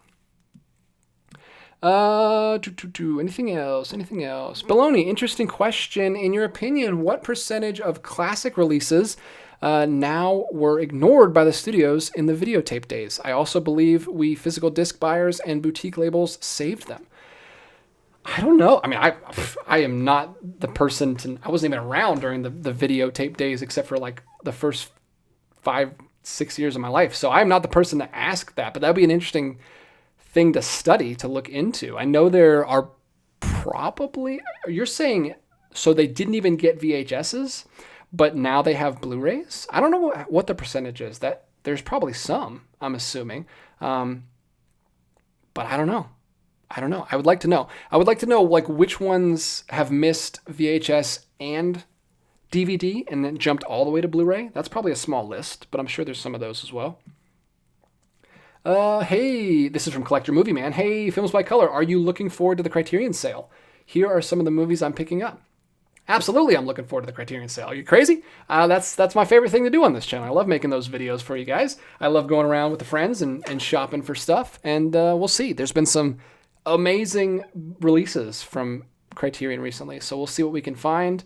That was all his question says. So I don't know if he's going to put in his suggestions a little bit later, but that's all I got for now. Carrie Witt, DJ, another Criterion vid idea. Do one on the cover art. Pick your 10 faves and talk about the design artists behind them. Oh, you just mean like ones that I already have? Yeah, that'd be cool. I always tell myself, like, when the Criterion sale's coming up, I'm going to do, like, Criterion recommendation videos, because I know a lot of people, it's good SEO, right? Like, those are popular. Those videos are popular. Like, I know a lot of the blue tubers that I follow always put out Criterion recommendation videos right when the sale's about to happen. I never am prepared enough and ahead enough in production to actually do that, but I would love to. I would love to do that. I'm usually so busy editing the in-store videos that I don't have time to do the recommendation videos, but hopefully I can do some of that this time. Like I said, I have some new releases that I want to recommend, so I need to at least record a couple videos about those. I also have this here, which I'm thinking about giving away. Let me know if you guys would be interested in a giveaway of Godzilla versus Biollante, because I ended up with 2 copies of that from Barnes & Noble, the 4K and the Blu-ray. But I don't know. I don't want to be a jerk and like hold on to the 4K and give away the Blu-ray, but if there are people that are interested in it, maybe I'll give it away. Or maybe I'll just give away both. I don't know. I can do whatever. We'll see. We'll see what happens in that video. I still have decisions to make. No Borders, super bummed the collector version of Umbrellas, the fall release is now sold out. Oh, I didn't even know that. You just cut me. Oh, man, that's terrible. I have been waiting and stalling and not picking that up, and that just broke my heart. I didn't know it was sold out. Oh, now I'm going to have to pay eBay prices, and they're going to skyrocket if that's true that it's sold out. Oh, you just broke my heart, No Borders. I should have gone and picked it up. It's my own fault. I was waiting too long, but man, that's a bummer. That sucks. I really want that release because that's one of my favorite movies. Anyway, let's get back to it here. We've got some more Vinegar Syndrome titles coming out from partner labels. We've got the standard edition of those Doctor Who movies I was talking about. So here's oh no, these are Severin releases. So we got Doctor Who and the Daleks, starring Peter Cushing. So we've got the box set version that we already talked about, and then we've got the the standalone releases here. Daleks Invasion Earth 2150 AD, also from Severin Films on 4K. Really cool that like a classic TV show from way back then is getting 4K releases. I know those are movies, but it's still connected to the TV show. We've also got some Indicator stuff. So let's quickly go through these because we don't get to talk about Indicator very much. And am I looking at... No, I'm looking at American releases. Interesting. I didn't know that Indicator was starting to do American stuff. Here we go. The Ship That Died of Shame from Indicator. This is the limited edition, 3,000 copies. From Powerhouse Films, The Ship That Died of Shame. Also starring Roland Culver and Bernard Lee. I have no idea what this is, which is a lot of times the case with Indicator releases. They put out a lot of UK titles, which is totally makes sense. That's where they're from. And they put out a lot of stuff that I'm not familiar with. But that's a 1955 crime drama film. We've also got from Indicator The Gentle Gunman, which is another crime drama right there. Produced and directed by Michael Relf and Basil Durden. A Basil Durden film. I wonder if this is in my Eclipse set. I have an Eclipse set from Criterion. That's a Basil Durden collection. I don't recognize the title. I don't think that's one of the ones included. But I'm familiar with that director. I've not seen any of his films yet, but that's cool that Indicator is putting some of those out. That's from 1952. Seems like they're putting out a lot of 50s movies this month. Also from Indicator, which is another fantastic boutique label. If you're not familiar with Indicator, they're exactly like Criterion and Radiance. They put out solid limited editions with Skinavo cases, just like the other ones. And I think those may be the only two. So we've got The Gunman, The Ship That Died of Shame, and The Gentle Gunman, both, I think, on 4K and on Blu-ray. So you got 2 different versions to pick up for those. We've got Free Willy coming to Blu-ray. And I think, if I heard this right, I was watching a video from Mid-Level Media, and I think Ken said that this was one that was out of print, and exorbitantly expensive on eBay. Like the Blu-rays were going for crazy prices, so it's cool that this is coming back into print. I've never seen Free Willy. 1993, came out the year after I was born, but I had several VHS tapes as a kid that had the trailer for Free Willy on it, so I'm like vaguely familiar with it. But I know it's a nostalgia favorite for a lot of people. We've also got A Day at the Beach from Indicator. 4,000 copies of this one. A Roman Polanski film. What a crazy poster. That's amazing. I actually really like that poster. I don't know what it means. I haven't seen the film, so I don't know what that art style represents. But that's pretty cool. Day at the Beach, also from Indicator, limited to 4,000 copies if you want to grab that one. It's actually not directed by Roman Polanski. It's written by Roman Polanski. It's directed by Simon Hesera.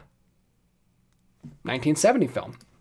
Again, I'm not familiar with a lot of Indicator's titles, but I am interested in the label, and they've given me like a lot of films that I really like that I never heard of. So I love the stuff that they put out. Any other big films we should talk about here before I jump over to you guys? We've got, look at this. This is crazy. We've talked about Film Masters quite a bit in the past. Not too much, but they put out movies every now and then. Super like under the radar films that no other labels are putting out. It's a very small, little tiny label. And they're putting out the Blood of Jesus Blu-ray, which I've never heard of. Look at this cover. Look at this, Mighty Epic of Modern Morals. This is from Film Masters Archive Collection, The Blood of Jesus, with Spencer Williams. It's got a crazy poster. And I'm going to read the synopsis on this. This caught my attention when I was preparing for the show. An atheist accidentally shoots his Baptist wife. She dies and goes to crossroads where the devil tries to lead her astray. What is this? What is this? I have no idea what this is.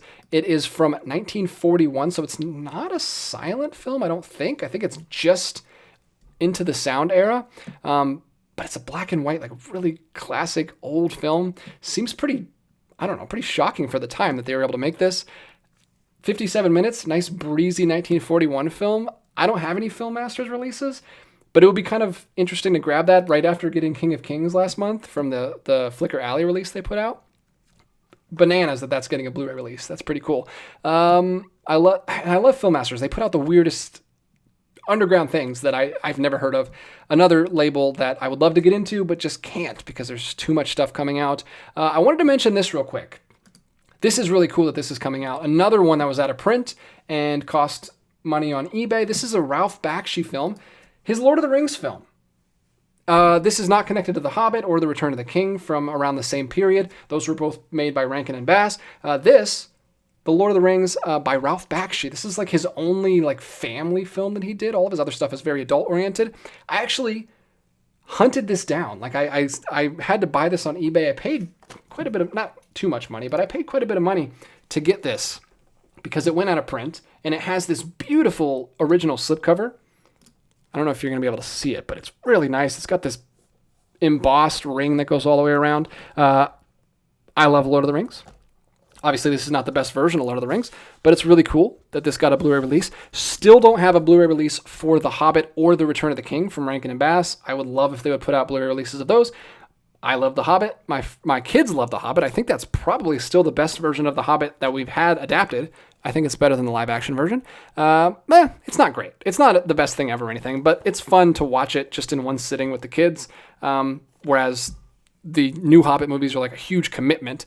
But this is really cool. This uses rotoscoping for the animation, so there's like actual actors playing Aragorn and all the hobbits and everything, and you can see the drawings over the top of them. Really cool release, and it's now much easier to get your hands on because it's back in print, and it's only $17 right now on Amazon. So if you love Ralph Bakshi, if you love classic 70s animation, then pick that up if you're interested.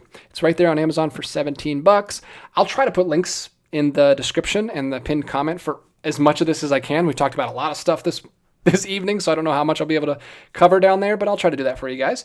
And I think that's going to do it for tonight. We've got a couple other Severn releases, a couple other Indicator re-releases as like standard editions. So they've got these John Rollins films. They've been pumping those out in limited edition form for the last few months now. I think it's been about 6 months because they went all the way into last year. And then now they're doing standard editions. So if you missed the limiteds or you didn't want to pay limited edition price, you can get these standard editions of the 4Ks, which is pretty cool. That is running you $40 list price, or on Amazon for $28 right now. So there we go. We've got a ton of stuff coming out this week. I didn't mention all of the partner label stuff from Vin Syn. I had to skip over quite a bit of it, but there's tons of stuff coming out. You can find that stuff on Vinegar Syndrome's website. I think we're still in the partner label month, so you'll be able to see all that stuff on the website, and you won't be able to see any of the Vin Syn stuff on the website. So support the partner labels. I think my entire halfway to Black Friday sale was partner label stuff, so when that finally gets here, I'll do that video, and it'll be a lot of partner label stuff. There's also a standard edition of Joy of Sex coming out, which is a cinematograph release that came out a few releases ago. The big box set version of it with the digibook. You can also get the standard version for just $20 right now on Amazon, which is a pretty good price. Pretty good price for that 80s classic film. And that's it. I think that's all I'm going to be able to get to. We're right at an hour and a half. If there's anything else you want me to discuss or talk about in the last 5-10 minutes here, we can talk about that. But let's go ahead and jump in the chat and just finish up with a little conversation with you guys. Let me know what you'd like to see. If you have any ideas for this next upcoming month, like Criterion ideas, video ideas for either in-store hunting or like just recommendation videos I could do at home, there's already been quite a bit of that in the chat, so I'll be happy to hear it. I'd love to talk to you guys about it. Feel free anytime to put that stuff in the comments too, because I can read those after the fact. This stuff all disappears, so I don't usually look back through the chat. Dan's Den, weird to see Polanski write a film he didn't direct. That's true. That's why I almost assumed it was a directed film by him, but I checked the credits there. Magnitude Rev says you should show Free Willy to your kids. Maybe I should. Maybe I should pick up Free Willy. I've never seen it, so I'd have to maybe rewatch it and see what age would be appropriate for them. But I saw that they're putting out another film that went out of print, or it had like a 4K Steelbook briefly and went out of print. They're doing another 4K Steelbook for it as Casper, which is a film I didn't really grow up with, but it's like a family film. And there's not that many family films you can show your kids at Halloween that are actually like watchable. Like I don't want to watch the Hotel Transylvania movies. So yeah, I think I might pick up Casper on 4K. I think that's coming out in the next couple months. I think it's coming out in August. Thought that would be a fun one. I just picked up Ernest Scared Stupid, so I'll have that to show the kids this year. Casper, maybe a few other. I need to get my hands on Monster Squad at some point. That's a little older. They're not old enough for that yet, but that's another Halloween kids movie. Collector Movie Man, one of the items I'm looking for to try to get on Prime Day, but I wanted to go down to $150 is Seinfeld, the complete series on 4K, and the Gandhi Steelbook I wanted to go down to $40. Wow, well you're being very specific with what you want to happen, so I hope it does. I hope you manifest it, as they say, and I hope those drop down for you. I don't know when Prime Day is. I never find anything good on Prime Day, so I don't even remember that that's a thing. But I hope it happens. I don't even know when it happens, but I hope it happens, and I hope you get everything you're looking for. Patrick Craig, yeah, I just got the slip edition of The Fall. I'm fine with it. The slip is beautiful, and just happy to have the 4K. Oh man, that's still I'm still broken up about that. I wish I would have went ahead and picked that up. I should have before. That sucks. I'm gonna have to get my hands on that. Grayson says would absolutely be up for a giveaway on the Godzilla Blu-ray. Not a jerk movie at all. Not a jerk move at all. Okay, cool. Yeah, I'll definitely give away the Blu-ray. Whether or not I give away the 4K too, I'll have to decide. But yeah, I'll throw that down there for you guys. Patrick says, I'm not going to be able to get much this Criterion sale, but I'll definitely get the Red Shoes on 4K. Great choice. Giving my blue to my sister, and probably the Nagise Oshima Eclipse set. Interesting. Yeah, I always say I'm going to pick up some Eclipse sets, and then I never do. I never get around to them. It's hard because they're not in store, and I like all the stuff I see in front of me. It's easier to pick up than the stuff that you have to order on the website. Robert Rogers, thumbs up for DJ's coverage of a massive week. Thank you. Yes, thank you. Please hit the thumbs up button if you can. It would really help.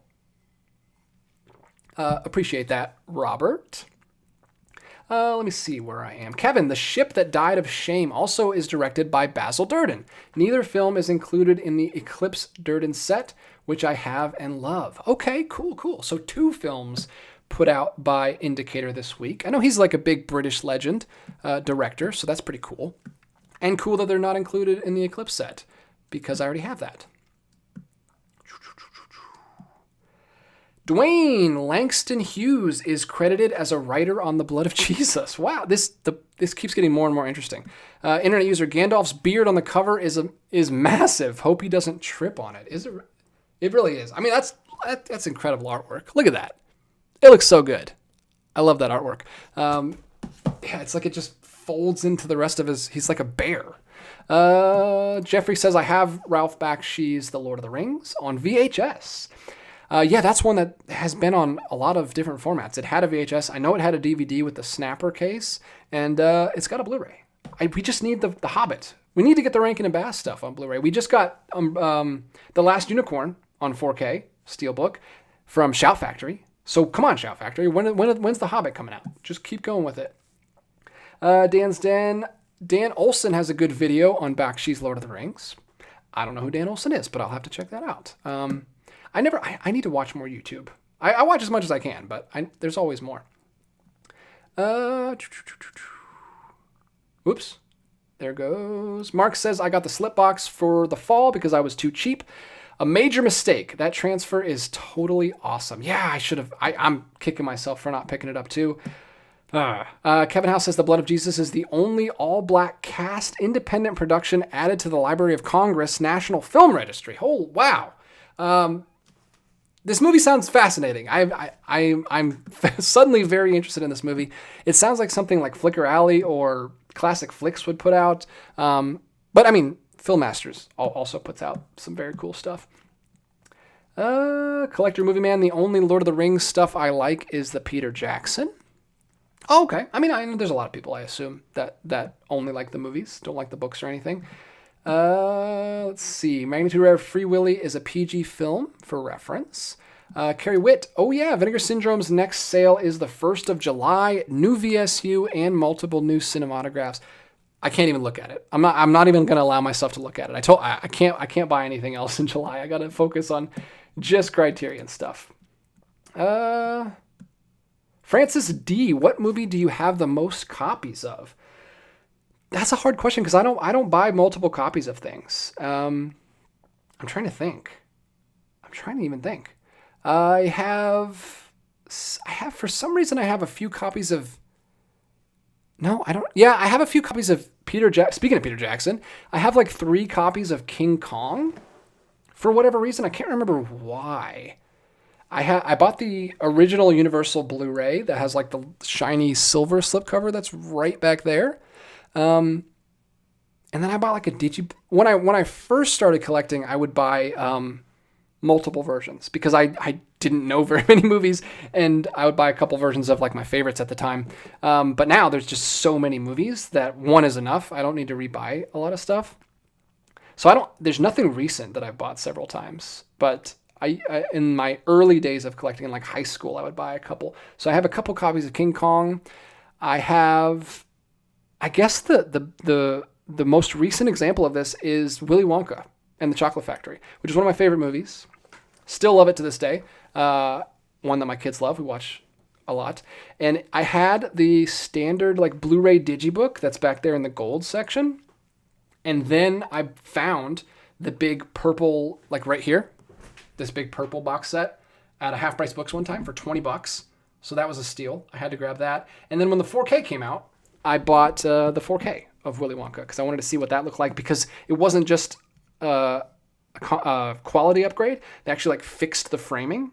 The original framing was including like more of the screen from the side and the bottom. So the 4K is actually fixed. The compositions are fixed and they actually look better, and there's not all this extra space at the bottom. So it actually looks really good. It's not just a 4K upgrade. It's actually a better version of the film. So I picked that up. So I have 3 versions of Willy Wonka and the Chocolate Factory, and I haven't got rid of any of them. I still keep them all because they're all really cool versions. So that is my answer for that question. Thank you for the great question, Francis. JT, do you still purchase titles that you are interested in on DVD when there is no Blu-ray release available or announced? Sometimes I do. It doesn't happen too often because I'm so busy with like new stuff that's coming out. But yeah, I just mentioned earlier in the show that Around the World in 80 Days only has a DVD, so I have that back there. There's a couple other films from Warner Archive that I have on DVD that have no Blu-ray. So it happens occasionally, especially if it's like a movie I want to show my kids. If it's something that I'm just interested in, I can usually wait for the Blu-ray to come out eventually. But if it's something I want to show my kids like right now, I usually have to buy the DVD and just, I don't know, hope that a Blu-ray comes eventually. Ethan Yeager, is there a movie or show you showed your kids that meant a lot to you but didn't quite land for them? They're usually pretty good. They make me happy. We just watched The Kid, which is one of my favorite Charlie Chaplin films. So Father's Day just happened, and I was in the mood. I was thinking about like being a father. I was getting very sentimental, and I wanted to watch a lot of like fatherly movies. I actually put together a Letterboxd list. So if you go to my Letterboxd recent lists, there's like a Father's Day list, or I don't know what I called it, like fatherhood movies or something. And so I was thinking about a lot of fatherhood movies. So we watched a couple of my favorites, like the couple days leading up to Father's Day. We watched The Kid, which is it's not my favorite Charlie Chaplin movie. It's his first feature-length movie though, so it's a landmark film. Really, really good. Very short. It's only like 45 minutes, I think. I don't even know if it technically counts as a feature length. Maybe it's 60 minutes. It's very short, and it's beautiful. It's a wonderful film. He's still getting his footing. He of course had made a ton of shorts at that time, but that was his first feature length film. So that one's special to me. I remember watching that with my son when he was like 2, and I rewatched it last week with my son and my daughter, and it's great. It's really funny and very sweet. And then we also the next day, that was Thursday night, Friday night, we watched another one of my absolute favorite movies with one of the best dads ever, My Neighbor Totoro, which they love. It's one of their favorite movies. We've watched it many times. So watching that with them always means a lot to me because it's like a single dad. Not that I'm a single dad, but it's about a dad raising his 2 kids because his wife is in the hospital. What else did we watch? We watched a couple other like dad movies. Not dad movies for dads, but like movies about being a dad. And that was really special to me. I'm trying to think of a movie that like they just couldn't do or weren't interested in, and I can't really think of any. Like I've shown them some tough stuff. Like we watched the Cinerama movie, the Brothers Grimm, The Wonderful World of the Brothers Grimm, which I thought they were going to watch like 10 minutes of and just be completely bored and not want to watch. But we got to bedtime, and I was like, "All right, guys, we gotta turn this off." They're like, "No, we want to watch the whole thing." So they finished the whole movie. So I don't know. I'm trying to think of something. I remember Grace tried to show them Elf, and it was just too early. They were not interested at all. They just like started doing other things, which I was kind of happy about because I hate that movie. But it was sad for Grace because that's one of her favorite Christmas movies. Collector Movie Man, I would definitely do a Prime Day video, even if they're pre-recorded. Yeah, you should. That's a good idea. I like I said, I don't know when it happens, so you'll have to let me know, or I'll have to do some research. Patrick Craig, The House with the Clock on the Wall is a solid kids Halloween movie with Jack Black. That's right. I remember that because it came out like not long after the Goosebumps movie, and it felt like another Goosebumps movie because it had Jack Black in it. But I never saw it. I know it was based on like a young adult book, though. Thanks for the recommendation. Internet user, you have the Shout release of the Casper cartoons, right? How much of that have you seen? We picked that up last Halloween, and we watched like the first couple discs. So it's great. Those are fun. Watching those like all in a row can be a little repetitive because it's kind of the same thing every time. So you have to kind of break it up. But yeah, we'll definitely watch some of those around the Halloween season. We have like a cycle of shorts that we watch around that time. Like you got to watch the classic Disney stuff with, like the Silly Symphonies, like the Skeleton Dance and the Haunted House and the Mad Professor, like all those classic Disney shorts for Halloween. We also we have a couple Popeye shorts that we watch around that time. So yeah, you got to cycle through the shorts. Casper is going to be part of that as well. Collector Movie Man says Prime Day is July 8th to July 11th. Of course it is, right in the middle of all these other sales that I'm trying to keep up with. Thank you, though. I'll have to, if nothing else, I could just do like a quick video where I scroll through the sale and let people know what's on sale. That could be fun. We'll see how it goes with all the Criterion stuff I'll be doing, but thanks for the heads up.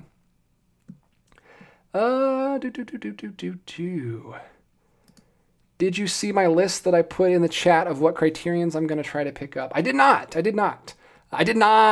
you copy and paste that down here so I can find it and read it? Sorry, I missed it.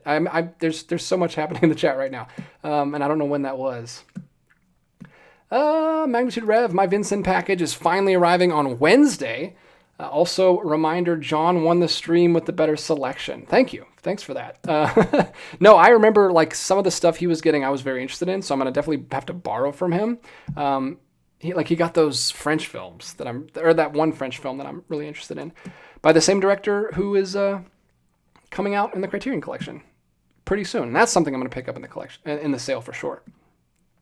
Oh, it is time. It is time. People are telling me it's time to wrap it up. Mark says time for me to say goodnight. Yeah, it is. I've been talking for an hour and 40 minutes, and I should probably start wrapping it up. Let me skim through these real quick. Magnitude Rev says, if you wanted just one Radiance recommendation, Elegant Beasts has some major Parasite vibes to it.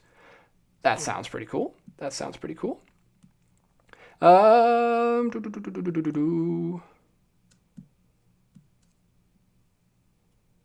Collector Movie Man, do not like Willy Wonka and the Chocolate Factory, but I absolutely like Wonka. The Oompa Loompa scares me in Willy Wonka. Oh, I'm sorry. I know a lot of people that had that, though. I think my mom had that. Like, that and the Flying Monkeys, for some reason. Freaked her out as a kid. I wasn't a fan of Wonka, but I love the original. Carrie Witt, I'm super excited about finally getting an upgrade on that Spinal Tap DVD. My DVD of that is long overdue for the upgrade. Yeah, that's crazy. I still can't believe they're doing that in 4K. That's nuts. We'll see if they do a couple other of the original DVDs, see if that goes on. Magnitude Rev, your kids didn't like Elf. Nice, because I also don't like that film. Yeah, I was pretty proud of him. Pretty proud of him in that moment. Nathan, got any weird themed months planned with John? Oh, man, I don't even know. I'm not weird ones. John's always constantly trying to think of new, like, fun months. Like, he was supposed to be doing Kai June this month, but he kind of stopped on that. He likes coming up with the months, but he doesn't follow through. Sorry, John. But John would tell you the same thing. He likes coming up with the months. He started strong. He rewatched Godzilla, and then he watched Mothra, and he was watching some kaiju movies earlier this month. But I think he's dropped off. I don't think he's still doing Kai June.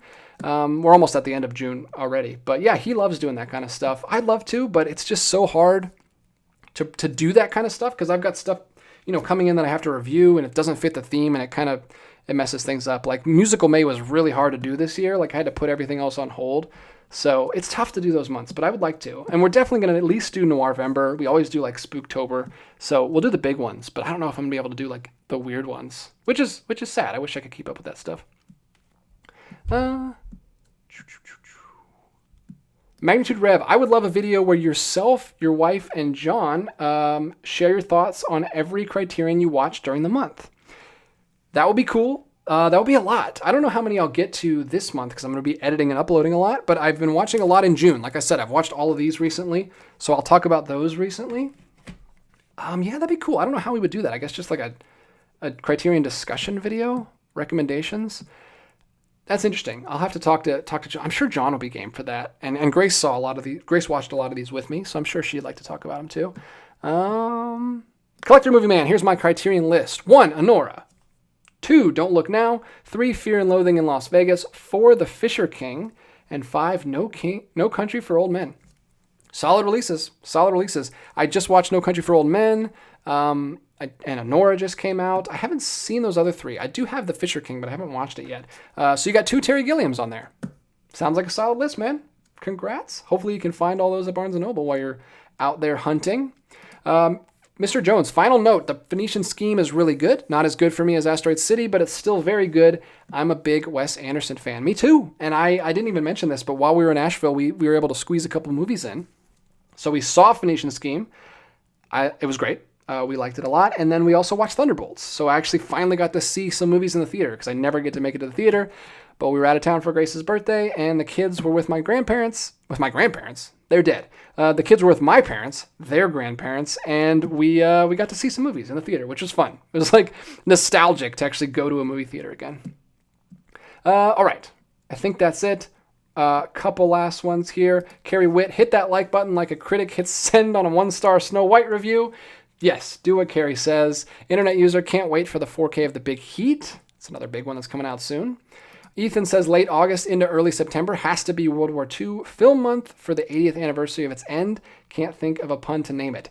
Ooh, I don't know if I want to think of a pun to name that, but that's a really cool month. JT, it's such a great film that never gets discussed.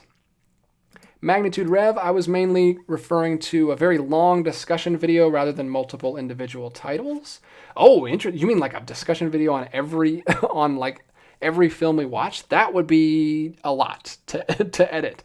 But I'd love to do that. Like I love doing the Pasolini videos that we did. Nobody watched them, but it was really fun to do those. And I found it very personally fulfilling, but it's just hard to find the time. No Borders recommends The Eel from Radiance, which I showed off in the earlier video. And yeah, I think that's it. I think that's all we got. All right, guys, thank you so much for joining me tonight. It was a lot to get through. I was talking very quickly. Hopefully this video was helpful for you. Like I said, I'll try to get links down below for you guys to buy any of these films that you want. Go over to the Radiance video and drop a comment down there so you can enter to win the giveaway. I'll be announcing that in an upcoming video very soon and giving away all these Radiance titles. And we've got tons of Criterion content coming this month as well. We've got the Criterion sale and the Radiance sale running alongside each other all month long. So it's going to be a busy month. So hopefully you guys get your Films by Color fix. I'll try to get as many videos out as I can. I always appreciate the support. Thank you for liking and commenting and subscribing and sharing these videos with your friends. If anyone still does that, I don't know. I think you're supposed to tell people to share your videos. Anyway, that's all I got for you this evening. I will talk to you next week with Criterion coverage. Don't think we're going to be doing a stream next week, so you don't have to block your Mondays off for the show. We're going to be open for the next couple weeks, but I will be getting out as many videos as I can, like I said. And I hope you guys enjoy it. I'll talk to you very soon, and until the next video, keep collecting.